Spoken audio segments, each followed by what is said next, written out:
Estamos en el webinar Huntington y verano y vamos a hablar de estrategias para manejar esta época especial del año. Quiero daros la bienvenida y agradeceros vuestra presencia en esta tarde calurosa de verano. Y bueno, voy a dar la palabra a las personas que nos acompañan hoy, que son Sara Morón y Cristina Mangas, para que ellas puedan presentarse.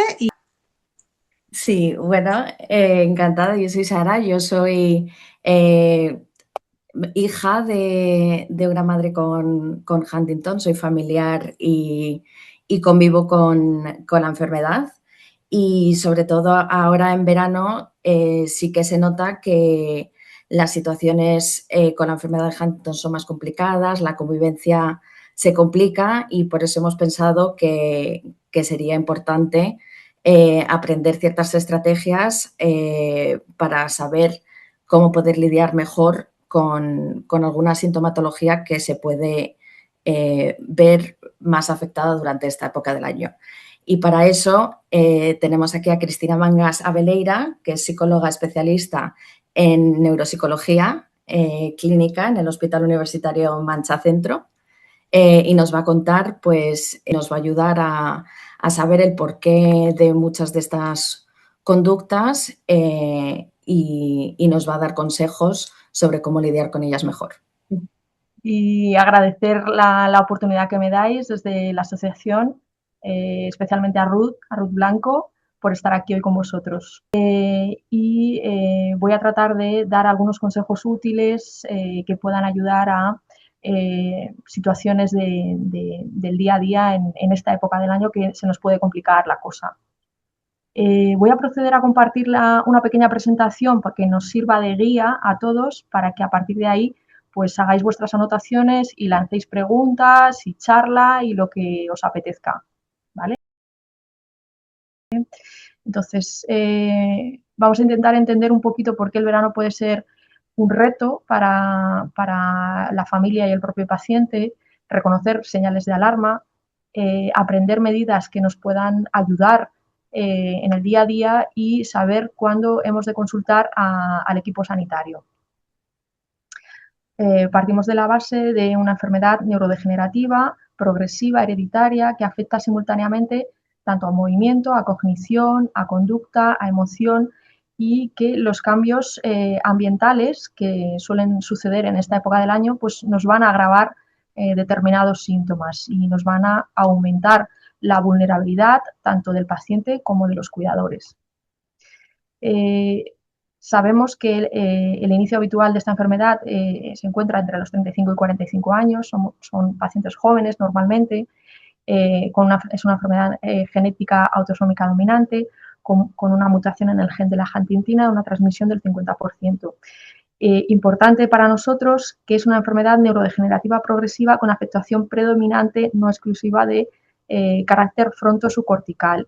Esto implica una afectación en la inhibición, en la regulación emocional, en la conducta y en capacidades de planificación. Esta afectación de los circuitos frontosubcorticales son los que regulan los impulsos, las emociones, la organización de la conducta, la toma de decisiones, y con esta enfermedad y su alteración nos van a dar una serie de síntomas que tenemos que entender que son manifestaciones de esta enfermedad, es decir, que no es un arranque que el paciente ha tenido, sino que tienen más dificultad para llevar a cabo determinada gestión de situaciones. Y, por supuesto, pues está en el contexto de este proceso neurodegenerativo.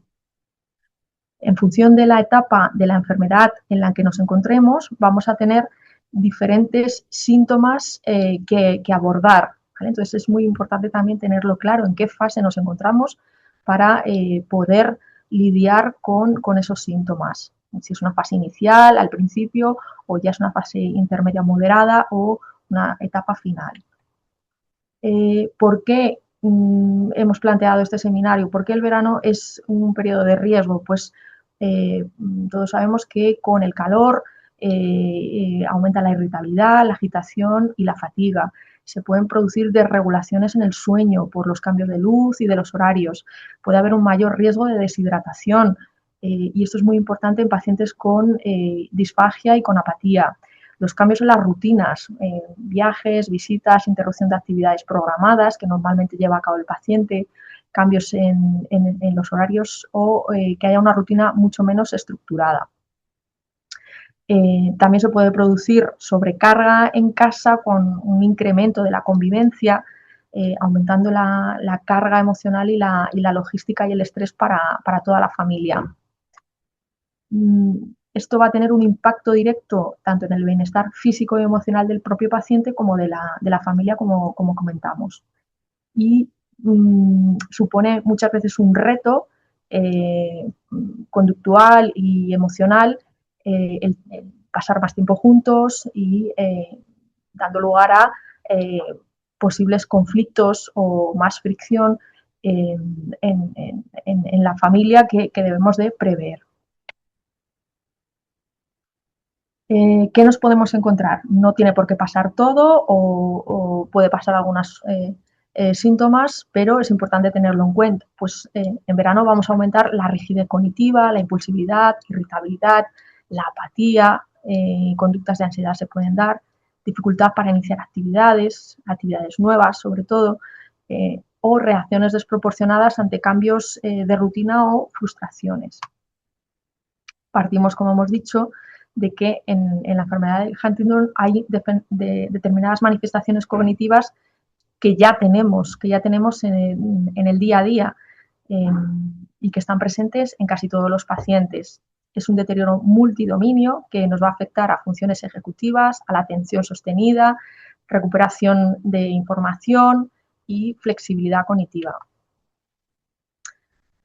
Con todos estos cambios que hemos hablado antes, pues vamos a tener más distractibilidad, más impersistencia en la tarea, en la cognición, dificultad para planificar actividades, para llevarlas a cabo, problemas para adaptarnos a estos cambios de rutina y se pueden dar perseveraciones ante situaciones nuevas o estresantes. En cuanto a las alteraciones conductuales o psiquiátricas, qué es lo que se nos puede agravar, temas de impulsividad, temas de apatía, temas de irritabilidad, de agresividad reactiva, ¿vale? Entonces, el objetivo es prevenir y no solo reaccionar en el momento en que se nos presenta esta situación. Recordando también que estamos en una enfermedad que nos lleva a cambios de personalidad y de conducta por la propia alteración del lóbulo frontal que hemos comentado, donde vamos a tener ya de base una impulsividad y una desinhibición, una pérdida del control de los impulsos y del comportamiento social inapropiado, que hay que tener en cuenta, perseveración y obsesión, conductas de obsesión-compulsión, con repetición de determinadas tareas, con tanto pensamientos como conductas. Se nos puede dar la apatía y la bulia y esto alteran la rutina y el día a día del comportamiento habitual de la familia y del paciente. Esto nos va a dificultar también el cuidado diario, sobre todo cuando en esta etapa no tenemos tantos apoyos pues, de cuidadores. Entonces, sí que es importante valorar el impacto que vamos a tener tanto funcional y buscar apoyos. Recordaros también que es importante identificar de forma temprana cuándo pueden estar empezando a ocurrir estos cambios, intentar siempre mantener expectativas realistas. No existe un modelo único de gestionar, ni una sola única directriz que pueda funcionar en cada familia. A veces el tratamiento farmacológico es necesario y nos ayuda a regular determinados síntomas motores, cognitivos y conductuales. Tenemos que tener una comprensión especial del malestar que puede surgir con algunas reacciones que bruscas o que no esperamos. Que esto también hay que intentar, pues eso, luego lo hablaremos con más calma, reducirlo. Recordar, como hemos dicho antes, que son parte de lo que es la sintomatología de la enfermedad que hay que buscar una bidireccionalidad en el cuidado, tanto del cuidador como del paciente, y tener presente el enfoque cognitivo-conductual, intervenir siempre desde la comprensión de los procesos neurocognitivos disfuncionales. Esta diapositiva intentó explicar un poquito, pues eso, cómo manejar la perseveración, la irritabilidad y la agresividad ya en el día a día. Muchos familiares, pues os presentáis ante conductas de gran irritabilidad que pasan a una agresividad que es parte de un continuo y que normalmente empiezan como una frustración o una tensión que en un contexto normal no sería fuente de ese ataque explosivo, y que suele ser reactiva y no planificada. Y esto ocurre porque nuestros familiares tienen dificultades en la inhibición emocional, en el control de sus impulsos o en la interpretación de señales sociales que permitan regular todo esto, la empatía, el tono o la intención. ¿Por qué pueden ser explosivas? Pues la persona puede tener menos capacidad para regular, como hemos dicho, la intensidad de sus emociones. Pueden ocurrir cambios bruscos en el entorno o en la presión del tiempo o sentirse frustrados que desencadenan reacciones totalmente desproporcionadas a la situación en la que nos encontramos. En algunas ocasiones estas explosiones pueden asociarse con conductas autolesivas, cuando ya la conducta adquiere un peso mucho mayor. ¿Qué estrategias nos pueden ayudar? Pues intentar reducir la frustración, el aburrimiento o síntomas depresivos, ¿vale? Mantener rutinas estructuradas, evitar situaciones en las que el paciente se sienta presionado, promover actividades con consecuencias positivas y previsibles, trabajar el reconocimiento emocional, es decir, cuándo me pasa a mí esta situación, y aprender también estrategias de regulación. Intentar evitar la confrontación directa, priorizar siempre la seguridad familiar, explorar la conciencia del paciente sobre su conducta y sus efectos, intentar explorar si él o ella es consciente de la situación, y en algunos casos, como estamos hablando, el tratamiento farmacológico nos va a ayudar bastante. Por tanto, en esta situación, en esta época del año, estas alteraciones conductuales que estamos hablando se pueden aumentar por los cambios o pueden haber disparadores como es el calor, el cambio de rutina, más estímulos, sobrecarga sensorial, cambios, por ejemplo, en viajes o aglomeraciones, alteración en el patrón del sueño, que haya deshidratación o cambios en la alimentación. Y entonces la idea es sobre todo, intentar promover rutinas estables en la medida de lo posible. Simplifiquemos las tareas en pasos cortos, que el paciente pueda seguir adecuadamente, incluso ayudarse de agendas, de recordatorios, de señales visuales, evitar la multitarea, reducir distractores o evitar, como hemos dicho, la presión de tiempo. En cuanto a la apatía, vamos a intentar llevar a cabo actividades con significado emocional que le resulten interesantes al paciente, con señales claras para iniciar las actividades, marcar los ritmos del día y evitar también momentos del día con calor extremo. ¿Vale? Tenemos también que tener una actitud positiva y reforzar los logros pequeños del día a día. Intentar comunicarnos mejor, esto es esencial, es decir, es mejor hablar con frases cortas, claras, evitar la confrontación directa, discutir cuando nuestro familiar está en situación de irritabilidad o en pleno ataque explosivo de ira. Como hemos dicho antes, pues mantener en la medida de lo posible una actitud positiva, siempre respetuosa con los gustos y costumbres del paciente, expresar sentimientos de afecto y de calma ayuda a que el paciente se vaya tranquilizando. la máxima de tener una paciencia infinita e intentar que el paciente haga las cosas por sí solo. Echar mano siempre de la empatía, comprender que todas estas situaciones en las que nos estamos moviendo pues se encuadran en el contexto de la enfermedad neurodegenerativa y de su alteración de emociones y sentimientos. Y nunca, nunca culpabilizar, ¿vale? Evitar frases, pues te lo había dicho, o ves lo que ha pasado, ahora tenemos este problema, en fin, este tipo de cosas. En cuanto al manejo de la ansiedad y la depresión, pues intentar normalizar las emociones, mantener la comunicación abierta en espacios en el que el paciente se sienta confiado, intentar priorizar rutinas del sueño estable, actividades significativas, evitar el aislamiento, incluirlo siempre en las actividades en las que se pueda y mostrar apoyo por el cuidador principal, ¿vale? Si aparecen ideas de desesperanza o vemos que la depresión estamos en una fase un poquito más marcada, pues siempre habría que consultar.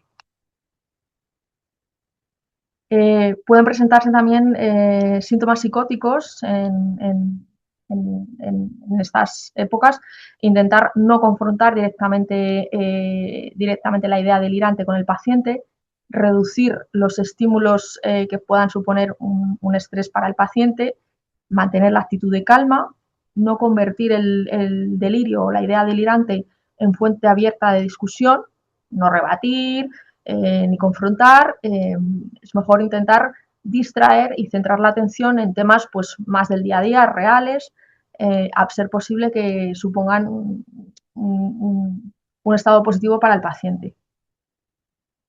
Intentar predecir los desencadenantes, qué es lo que sucede, pues si hay situaciones en las que el paciente va a presentar siempre esta idea, pues cada vez que aparece fulanito o menganito, pues se monta esta idea delirante de que viene a robarle o viene, estamos planteando ejemplos, pues intentar evitar desencadenantes que nos puedan llevar a una agitación o a una alteración de conducta. Vale. Recordatorios básicos que a veces con estas etapas pues, se nos pueden olvidar. El paciente puede olvidar pues beber agua, lo más básico, hidratarse. Hay que tener una forma programada de llevar a cabo la alimentación y la hidratación. Es útil también hacer comidas pequeñas, frecuentes y adaptar la textura si hay dificultad para tragar.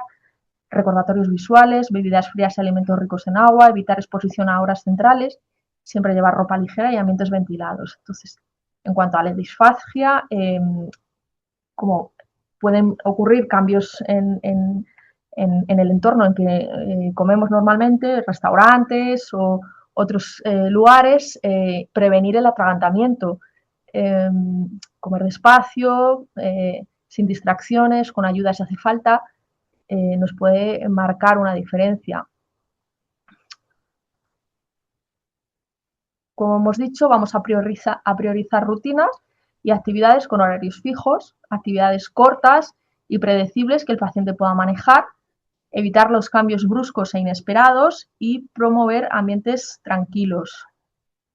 Los viajes y los desplazamientos, si la fase de la enfermedad no lo permite, pues teniendo una buena planificación anticipada, contando con el paciente en cuanto a la información que se le transmita clara y de forma anticipada, nos va a ayudar a evitar un desencadenante de alteración conductual. Importante también que esta etapa no suponga un estrés sobreañadido al cuidador principal. Intentar establecer turnos de cuidado, de descanso real, de desconexión, establecer apoyo al familiar que es el cuidador principal, con horarios y rutinas, e identificar signos de sobrecarga. Es decir, si vemos a pues el marido o la mujer que está más decaído o con signos de depresión, tendríamos que intentar poner en marcha, pues eso, apoyo a nuestro familiar. Vamos a intentar sobre todo la planificación, que facilitando la independencia, sin sobreproteger, ayudar solo en lo necesario para preservar la autoestima, flexibilizar las tareas ante situaciones pues, de ola de calor máxima, estamos con mayor fatiga, pues adaptemos los horarios, no seamos rígidos, sino que sepamos flexibilizar las rutinas y actividades, evitar la sobrecarga, dividir actividades y priorizar lo esencial y facilitar la conducta sin hacer más de lo necesario. Es una etapa que conviene, pues eso, disminuir un poquito el estrés. En cuanto al estrés, minimizar los estímulos de ruido, de aglomeraciones, pues eso, estaciones de tren, aeropuertos, situaciones que puedan suponer pues, difícil manejo para un paciente así. Intentemos minimizarlos, dar más tiempo a cada tarea, pues al baño, a las comidas, a los desplazamientos, intentar hacer las cosas dando un poco más de tiempo si lo requiere nuestro familiar. Priorizar un ambiente calmado, tanto en tono de voz, el ritmo, y evitar planes largos o lugares saturados. Es decir, que si decidimos hacer una visita guiada de 3 horas por Sevilla, seguramente este plan nos va a salir mal, porque no es una de las recomendaciones prioritarias en pacientes de este tipo. Vamos a priorizar mejorar la interacción para reducir síntomas. ¿Qué señales pueden ser de alerta? Pues vemos que nuestro familiar tiene un ataque de irritabilidad explosiva, de difícil manejo, un cambio brusco en la conducta, aumento de conductas de perseveración o rígidas, un rechazo total de los cuidados o ideas de desesperanza, conductas de riesgo. También puede haber pues eso, deshidratación o somnolencia excesiva, es decir, ver que nuestro paciente pues, no está o nuestro familiar no está con deshidratación, que a veces puede suceder. Intentemos fomentar también los horarios estables de sueño, aunque sea más difícil mantener por los horarios y por mayor exposición a la luz, vamos a priorizar la rutina del sueño, porque es el sueño sostiene todos los sistemas principales del organismo, mantiene el equilibrio del sistema inmunitario, favorece la atención, las funciones mentales superiores, el aprendizaje, la memoria, y regula también la conducta, las emociones, la motivación y los procesos afectivos. Una falta de sueño va a incrementar irremediablemente las alteraciones de conducta. Por tanto, recordar que los horarios regulares nos van a favorecer, nos van a ayudar, el control térmico a ser posible, evitando los horarios de máximo calor, las siestas que sean cortas, y si son prolongadas vamos a empeorar la regulación de los ciclos de sueño, y como hemos dicho anteriormente, la regulación del sueño nos va a permitir y nos ayuda en la regulación conductual y emocional.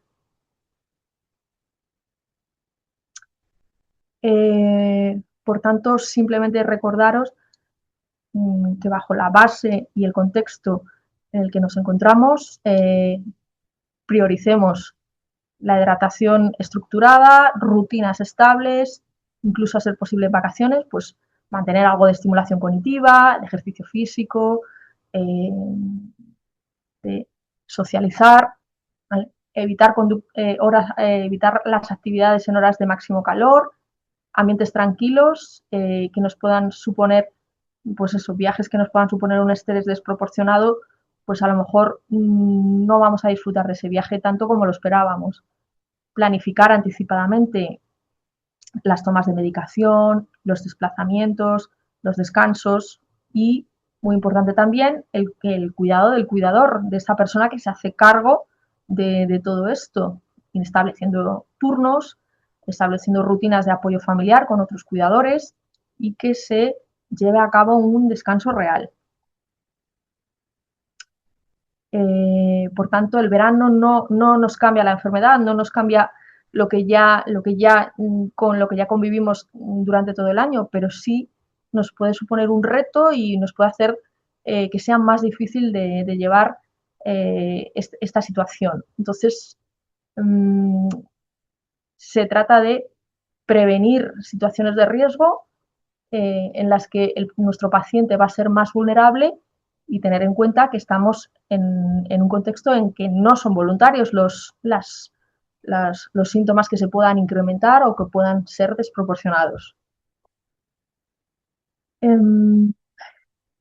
Por mi parte, ahora mismo yo creo que con esto serían las ideas clave que os quería comentar y si queréis pasamos a comentar cosas del día a día que os puedan suponer dudas o un estrés o que con ideas claras podamos llevar a casa para pasar estos meses lo mejor posible. Muchas gracias por todo y hasta aquí mi presentación. Quería preguntar un poco, en esos escenarios en los que es tan difícil ayudar a un paciente que no reconoce su necesidad de recibir ayuda, ¿qué podemos hacer? O sea, un paciente que no quiere tomar la medicación porque dice que él no está enfermo, que a él no le pasa nada, que los problemas los tienes tú, pero que él está perfecto. ¿Cómo podemos enfocar esa situación tan compleja? ¿Qué herramientas tendríamos? Pues es muy buena pregunta, la verdad, porque la anosognosia dificulta muchísimo lidiar con la conducta en el día a día. Muchas veces toca confrontar con el propio paciente cuando ya no nos queda como más remedio, es decir, la idea principal es evitar la confrontación, pero a veces hay que hacer razonar a nuestra familia, a nuestro familiar, a nuestro padre, a nuestra madre, decir, bueno, si tan bien estás, ¿cómo es posible que esto no está funcionando del todo bien? Vamos a intentar un poco como que tome conciencia en la medida de lo posible y en que todavía pueda llevarse a cabo algo de conciencia de esas necesidades, ¿vale? Es decir, bueno, pues si estás deshidratado, si estás tan bien, ¿cómo es que te estás mareando? Es decir, intentar en la medida de lo posible cierta parte de conciencia poder llegar a regularlas. Si no es posible, hay veces que tenemos que distraer al paciente y evitar la confrontación y llevar a cabo las conductas objetivo, pues que es alimentarse o es tomar la medicación o es las rutinas del sueño. Es un síntoma muy difícil de lidiar, muy difícil de lidiar. Sí, sí. No va a haber una pauta milagro, sino que ya depende un poquito también del carácter del paciente, de si tiene más docilidad o si en qué fase de la enfermedad está. ¿Vale? Eso lo vamos a tener que ir poco a poco, como dijéramos, catando, ver hasta dónde podemos llegar. Por ejemplo, en mi caso tenemos uno de los mayores problemas que hemos podido tener en cómo podríamos tratar ese miedo que le ha cogido a todo el estrés del aeropuerto y de moverse. Claro, hay que plantearnos que cuando la enfermedad va avanzando, a veces someter al paciente a este tipo de situaciones que, entre comillas, son normales para una persona que no presente esta enfermedad, le suponen un reto muy fuerte. Entonces, ver si en el estadio en que ella se encuentra resulta realmente el balance positivo llevar a cabo esa actividad o no. En el caso de que pues todavía pueda hacerlo, que se lleve, que pueda mantener o sostener esa actividad, pues intentar planificarla, adelantarla, adelantarle las situaciones en las que se va a encontrar, intentar cómo estructurar esa actividad lo máximo posible para que no le suponga tanto estrés, pero es verdad que los cambios de rutina en pacientes avanzados es complejo, es complejo. Llega un momento que hay que plantearse si realmente merece la pena viajar, ¿eh? Pero eso, sobre todo, hay que valorarlo con la propia familia y el paciente en la situación en la que se encuentra. Pero tampoco obligar, si vemos que no, obligarlo quizá pueda desencadenar una alteración de conducta mayor. Puede ser contraproducente al final. Claro, hay que ver el balance riesgo, es decir, me va a ayudar o es mejor establecer unas visitas más programadas en otra época del año, cuando no genere una descompensación. No lo sé. Y respecto de actitudes obsesivas, por ejemplo, con las obsesiones a lo mejor del día a día de la limpieza o de hacer siempre, de tener que poner lavadoras todos los días, por ejemplo, que se Perseveraciones, puede ¿no? además. Conductas de perseverantes. Sí, sí. Claro. ¿Cómo podemos? Normalmente las actividades estructuradas nos ayudan un poco, pues eso, a tener una guía del día a día.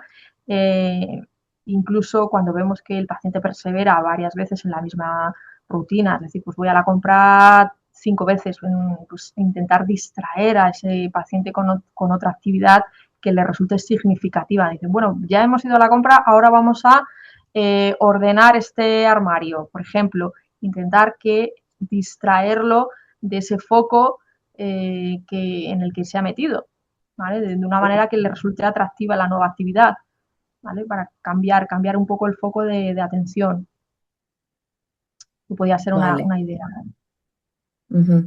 Distraerle, ¿no? Sí, cambiar un Sí. poco el foco. Nos están Sí. llegando alguna Y consulta sí, de... Yo quisiera trasladaros cómo afrontar a veces los cambios de humor tan repentinos y a veces explosivos. Hay veces que en el desayuno alguna tontería desencadena una reacción violenta, incluso lanzándose a arañarme. Estas situaciones que sí que se pueden generar con, entre comillas, frecuencia en un paciente con enfermedad de Huntington. Primero, tener claro que hay una alteración y una base cerebral que nos va a dar pie a este tipo de pérdida del control de los impulsos, que para ellos resulta muy complicado, y que si el paciente está ya con medicación o hemos intentado otras estrategias, valorar el tratamiento farmacológico si realmente nos va a ser una ayuda. Pero en una situación cotidiana volvemos a lo mismo, intentar predecir qué puntos gatillo van a desencadenar esa explosión. Es decir, no sabemos si a lo mejor cambiarle de vaso o cambiarle de taza para ese paciente supone un cambio de conducta, una reacción violenta. Es decir, intentar adivinar un poco como casi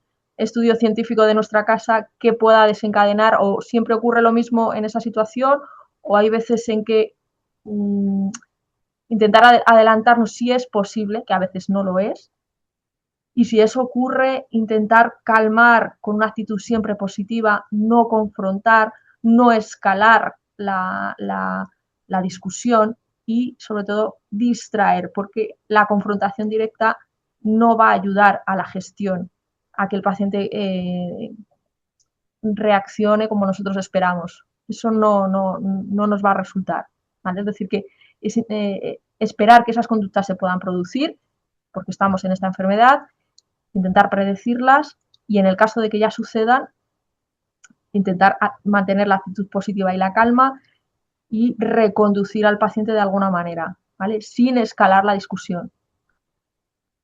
A veces son simplemente cuestiones como que se le caiga la comida o el azúcar, intento promover, pero es complejo, es que es muy complejo, es que es muy complejo. Son detalles mínimos que son situaciones gatillo para este tipo de pacientes y pueden desencadenar, como bien dices, ataques de ira o explosividad de agresividad. Cuando la situación ya se vuelve inmanejable, pues a lo mejor tenemos que consultar cuando nuestro equipo sanitario de referencia, nuestro psiquiatra o nuestro neurólogo de referencia.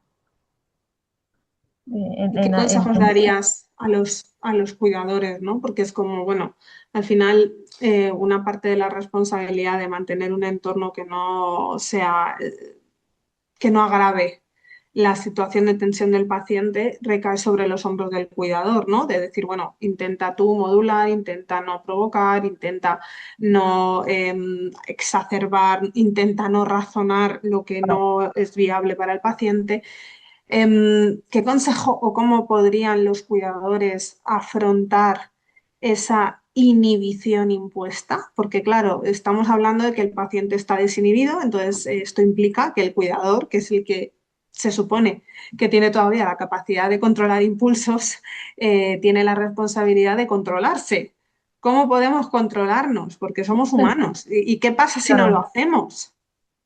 A ver, esta es una pregunta que también tiene difícil respuesta porque nos encontramos metidos de lleno en esta situación. Como bien dices, cae sobre tus hombros que las cosas vayan lo mejor posible y a veces no es posible. A veces es que no es posible. Es decir, estamos mucho más expuestos que cualquier otra persona que no esté expuesta a esta situación a, a un estrés, a una depresión, a una ansiedad, es decir, a un síndrome del cuidador quemado. Estamos mucho más expuestos.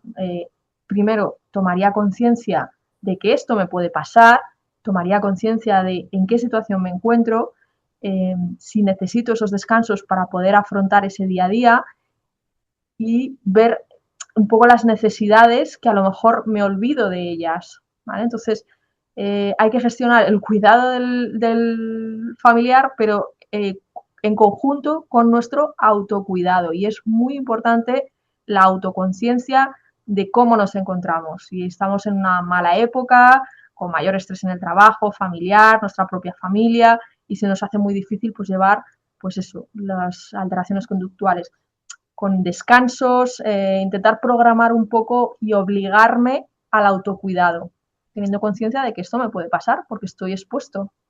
Sí, ¿y cómo se podría, en el caso, por ejemplo, de la depresión y del desinterés, y alguien que no quiere salir de casa con el calor, solo se quiere quedar jugando a videojuegos o viendo la tele y se niega a hacer cualquier actividad y dice que no, que hace demasiado calor, que se queda en casa con el aire acondicionado y como en casa en ningún sitio? ¿Qué se Ya, podría hacer con alguien que tiene esa mentalidad? claro, a ver, la apatía es otro de los síntomas esenciales y ejes de esta enfermedad, es decir, que Ujú. la apatía la vamos a tener los 365 días del año. En esta etapa, pues si ya lidiamos con ella cuando las circunstancias del contexto son más complejas, nos va a costar el doble. Eh, Promover actividades significativas para el paciente, es decir, pues si antes de estar con los síntomas, pues le gustaba mucho la piscina o le gustaba salir al parque, es decir, promover actividades que le supongan significativas y anticiparle ese bienestar que él ha experimentado realizándolas. Pues a ti siempre te ha gustado ir a ver una película de Star Wars, por ejemplo, pues anticiparle esto, allí vas a estar bien, vamos a salir un poco de casa, esta actividad te gusta, anticiparle un poco esas consecuencias positivas, ¿vale? Para iniciar, darle pie a que haga, que salga de esa apatía. ¿Vale? Eso es una idea que podría funcionar cuando no estamos en fases muy avanzadas, pero la apatía un síntoma eje también de esta enfermedad y es difícil, es difícil. Sí, con el calor muchas Claro, veces es súper difícil convencerles. contraproducente, sí. Si es algo que no sea la piscina o algo que les refresque, ¿no? Claro, anticipar esas consecuencias positivas, decir, bueno, pues cada vez que Ujú. hemos ido a pasear por este camp o intentar predecir una actividad corta, bueno, vamos a ir media hora, paseemos por este parque que muchas veces vamos y nos estamos a gusto. Es decir, intentar recordarle a nuestro familiar que esa actividad le gusta, que es agradable para él y de esa forma darle pie a realizarla. Sobre todo eso, yo diría estas ideas que a veces tenemos de decir, bueno, pues me voy a ir con mi padre en fase moderada a ver Roma en agosto. Pues claro, va a ser un poco complicado, va a ser un poco complicado que ese plan nos lleve, nos salga bien. Y a lo mejor es un poco también ajustar las expectativas, ¿no? Que no deja de Exacto, ser muchas veces un asunto delicado porque la familia cuando tiene que ajustar esas expectativas implicita el reconocer que efectivamente el familiar a quien nosotros queremos y cuidamos ha bajado un escalón que no va a volver a subir, ¿no?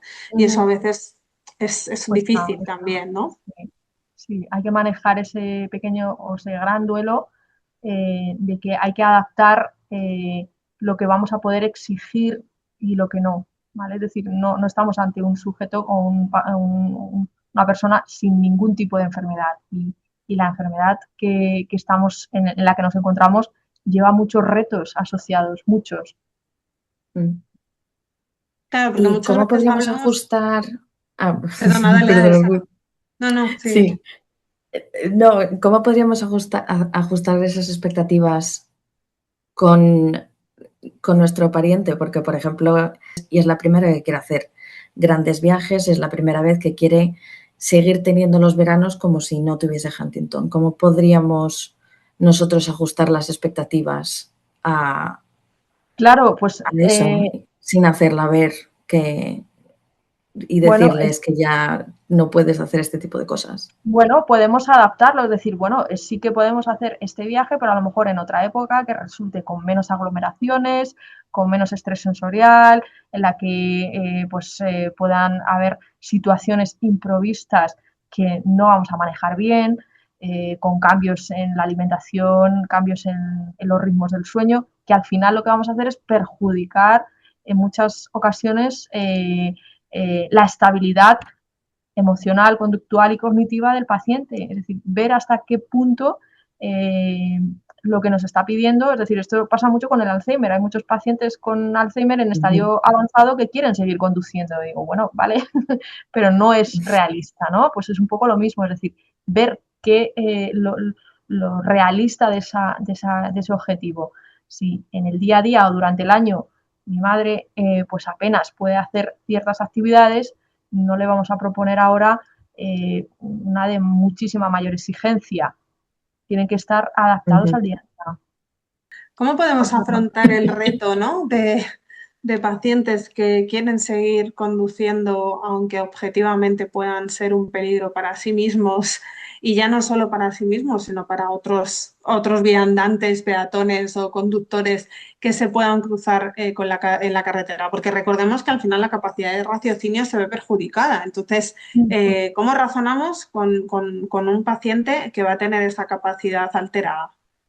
Claro, es que esta enfermedad lleva asociada un tipo de demencia y cuando un paciente ya tiene diagnosticada esa demencia, es inviable. Es inviable hacer determinadas cosas como es una gestión financiera compleja o una actividad como supone conducir. Entonces, ahí es que hay que intentar, en la medida de lo posible, negociar o hacer ver al paciente, confrontar que esta situación ya no es viable porque supone un riesgo, pero cuando no es posible y nuestro familiar persevera en la conducta, es que nos toca llegar más lejos, nos toca o vender el coche o nos toca quitar ese carnet o esas llaves. Es que no siempre conseguimos razonar como esperamos con el paciente, pero hay que minimizar situaciones mucho más escalar esas situaciones desagradables, es decir, pues que pueda tener, como bien dices, un accidente o que pueda atropellar a alguien. Es decir, tenemos que prevenir y ser conscientes de que si seguimos consintiendo eso, puede pasar. Porque a día de hoy no existe una ley que nos diga, bueno, pues podemos quitarle el carnet. Se está tramitando con la DGT, pero no, a día de hoy que yo conozca no existe esa ley a la que podamos acogernos, pero nuestro sentido común sí que va a guiar nuestra conducta. Es decir, si vemos que se desorienta, que ya no es capaz de sostenerse, no vamos a dejar que coja ese coche. Esconderemos las llaves o venderemos el coche o si ya hemos intentado razonar y no hemos llegado a ningún puerto. Pero eso hay que tenerlo muy claro, sobre todo la familia y hay un buen cuidador, esto lo tiene que tener muy claro. Consentir aquí no es cuidar bien. También al final el paciente es una persona que poco a poco va a dejar de ser quien fue y que poco a poco vamos a dejar de reconocerle y de corresponder su personalidad y sus actitudes a la persona que un día fue, a la persona que un día nos enamoró, a la persona que un día nos crió, ¿no? esas capacidades que se van perdiendo en el ámbito del razonamiento, en el ámbito del pensamiento, en el ámbito de la conducta, también condicionan la toma de decisiones a futuro.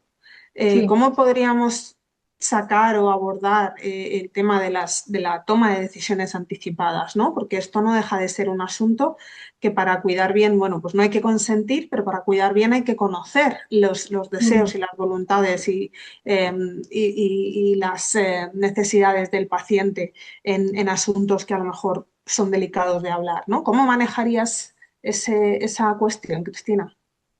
Pues esto es una consulta que es muy, muy importante lo que dices, y creo que se ha de manejar en una etapa inicial del diagnóstico, una vez que ya hemos pasado pues eso, por la incertidumbre de si vamos a padecer o no la enfermedad y se nos confirma. Es decir, llega un momento en que todavía vamos a estar varios años bien, con nuestras voluntades anticipadas. Es esencial. Es esencial, y hoy en día casi todo el mundo debería de, no solo un paciente con Huntington, sino cualquiera. No sabemos si mañana al cruzar la calle nos va a pasar algo. Entonces, decidir por escrito cómo queremos ser cuidados, cómo queremos ser tratados, todas estas cosas nos va a dejarlo por escrito cuando todavía tenemos esa capacidad de razonar y razonar bien. Es esencial, porque vamos a dar unas directrices a nuestros familiares para que lo puedan llevar a cabo, es decir, respetar esto. Eso es un tema, el testamento vital, que se hace y se está eh, promoviendo en casi todos los centros. El testamento vital es esencial. Sí, sí, sí.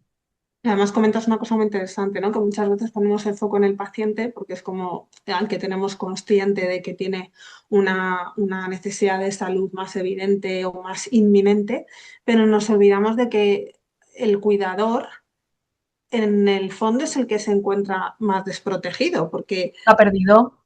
claro, el cuidador al final es el que no tiene a otra persona que fácilmente le respalde. Entonces también es súper importante que él tenga sus propias decisiones y sus propios asuntos gestionados de la mejor manera y anticipadamente, porque va a ser más difícil que haya otra persona, en este caso el cónyuge, por ejemplo, que pueda estar echándole una mano por el proceso de la enfermedad de Huntington, ¿no? Claro, rodearnos de un entorno, pues en este caso las asociaciones tenéis mucho que decir porque promovéis este conocimiento un montón. Dejarnos guiar por personas, entre comillas, expertas, pues nuestro equipo de cuidados, tanto neurólogo, psiquiatra, psicólogo clínico, neuropsicólogo, enfermería, todo el equipo que va a llevar a cabo mi seguimiento nos va a ofrecer sin ninguna duda respuestas, y nos va a guiar un poquito en este proceso con conocimientos expertos y profesionales. Y ahí, junto con las asociaciones, pues la labor es guiar a la familia y al paciente lo mejor posible, ¿vale? Entonces ahí siempre echar mano de conocimiento profesional y nunca irnos a, pues me lo ha dicho el Google consultando a las 3 de la mañana. No, vayamos a buscar a nuestro neurólogo de referencia, a nuestro psiquiatra de referencia, y tratar a nuestro familiar como adulto, ¿vale? No posponer esa conversación porque creemos que le vamos a hacer daño, sino que hay que enfrentarla y abordarla. En el momento en que veamos que el familiar se encuentra bien, para abordar esa situación, abordarla. Es un ejercicio de responsabilidad. ¿No? Que al final hay veces que por tener miedo a sacar un tema, estamos incurriendo sin desearlo en como una especie de dejación de funciones, ¿no? El no Claro, anticipar a este asunto. Sara, no no hay sé. que tenerle miedo al verano, hay que disfrutarlo y hay que relajarnos todos, cuidadores, familiares, paciente, y disfrutar de esta etapa que también trae muchas cosas buenas. Bueno, creo Nosotros, que por lo menos, incluso estando mi madre en estado intermedio que lleva ya muchos años, estamos ahora de viaje y aún así pues podemos seguir haciendo cosas en familia. Así Claro, que disfrutar de aficiones, de ujú, cosas que normalmente pues en el día a día pues no tenemos tiempo porque tenemos otras rutinas, pues aprovechar esos momentos de estar juntos y de actividades ujú, significativas. No hace falta irse a ver grandes cosas, sino a lo mejor pasar una tarde en familia y disfrutar de ese tiempo, de una conversación o de un recuerdo, de una actividad sencilla, un juego de mesa, actividades sencillas. No hay que ujú. proponerse tampoco eh, una actividad muy compleja que no nos pueda ayudar demasiado. Yo creo que al final, como en la vida, ¿no? Lo importante son las pequeñas cosas que vamos atesorando y que nos generan vínculos y nos alimentan las relaciones personales, porque es lo que luego nos vamos a llevar en el recuerdo muchos años más tarde. Lo que recuerdas, pues eso, son los momentos compartidos y las vivencias que se construyen en común, más que las cosas materiales o los grandes hitos. Lo importante Ujú. es el día a día. Bueno, me Exacto. queda dar las gracias. Ya son las 7, se nos ha pasado una hora Sí. volando. Eh, no sé si queréis añadir alguna cosa más antes de despedirnos. Cristina, Sara. Yo No, por mi agradeceros la lado, oportunidad y quedo a vuestra disposición para cualquier cosa que os surja en el futuro. Y nada, le dejo a Ruth, bueno, Ruth tiene mi contacto y cualquier cosa que os surja, pues con toda libertad, pues podéis consultarla. Así que Sara, muchas ¿quieres añadir gracias. alguna cosita genial. más? No, yo nada, que también muchas gracias y sobre todo Cristina, muchas gracias por todos estos consejos y todo y Ruth, muchas gracias por organizarlo y por contar conmigo, aunque Tú tampoco... eres esencial, Sara, porque vives de primera mano tu experiencia, así que esencial. Pues Muchas sí, al gracias. final los webinars que hacemos es Mm. básicamente para daros la oportunidad de transmitir vuestras inquietudes y para intentar proporcionaros bueno, pues un conocimiento que pueda ser aplicable al día a día y que os pueda mejorar vuestra convivencia, ¿no? con esta patología, que a veces es un reto y es complicada para, no solo para el paciente, sino para todo el entorno. A mí me gustaría daros especialmente las gracias a las dos porque es vuestra primera vez participando en un evento de este tipo, en este rol. Así que muchísimas gracias por haberos sumado a esta iniciativa. También quiero darle las gracias muy especialmente a Sara porque desde donde está ella ahora mismo es la 1 de la madrugada, o sea que la hemos hecho Las trasnochar, dos, ya son las 2, o las sea dos de la que mañana. Madre mía. muchísimas gracias por este Pues esfuerzo de nada, haberte conectado y nada, acompañarnos nada. desde Un la otra placer. punta del Sí. mundo y muchas horas más tarde, en la madrugada.